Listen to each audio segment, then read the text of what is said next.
আসসালামু আলাইকুম ভাই ও বোনেরা ও বাবার বয়সী যারা আছেন, তারা কেমন আছেন? আশা করি অনেক ভালো আছেন। আমি একটি সাধারণ মেয়ে হয়ে বলছি যে পুরুষ নারীকে ছেড়ে যায় কখন? যখন নারী স্বামীর সঙ্গে তর্ক বিতর্ক ঝগড়া লাগায়, উল্টাপাল্টা স্বামীর সঙ্গে কথা বলে, স্বামীর সঙ্গে তুই তুই করে কথা বলে, খারাপ ভাষায় কথা বলে, স্বামীকে সম্মান করে না, স্বামীর কষ্টকে সে বুঝে না।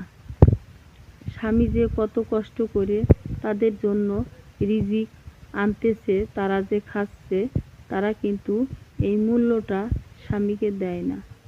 তো এই জন্য আমরা চেষ্টা করব আমরা যেন এরকমটা না করি।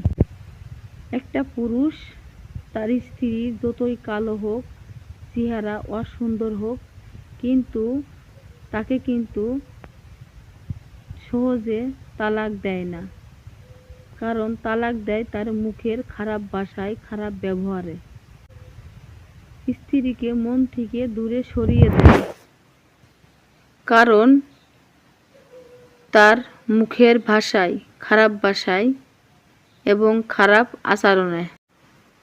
পুরুষ নারীকে তালাক দিতে কখন বাধ্য হয়?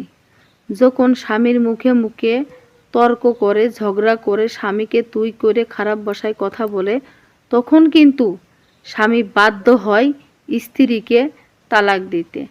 তো আসুন আমরা আসলে নারীরা এমনটা করব না, কারণ স্বামী হচ্ছে আমাদের একমাত্র বটগাছের ছায়া। বটগাছ যেমন ছায়া দেয়, তো তেমনিও স্বামী হচ্ছে আমাদের একটা বটগাছ। এই বটগাছটা যতদিন থাকবে ততদিন হয়তো আপনি মূল্যটা বুঝতে পারবেন না। যখন এই বটগাছটা তোমাকে ছেড়ে চলে যাবে, তখন তুমি আর ছায়া পাবে না। তখন তুমি তার মর্মটা বুঝতে পারবে যে স্বামী কী জিনিস।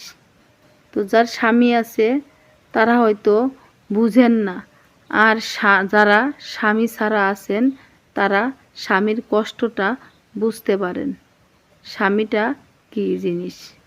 তো আসলেই আমরা এরকমটা করব না। আমরা সবাই স্বামীর সাথে ভালো ব্যবহার করব, স্বামীর সাথে সুন্দরভাবে জীবনযাপন করব, একে অপরকে ভালোবাসবো। স্বামীর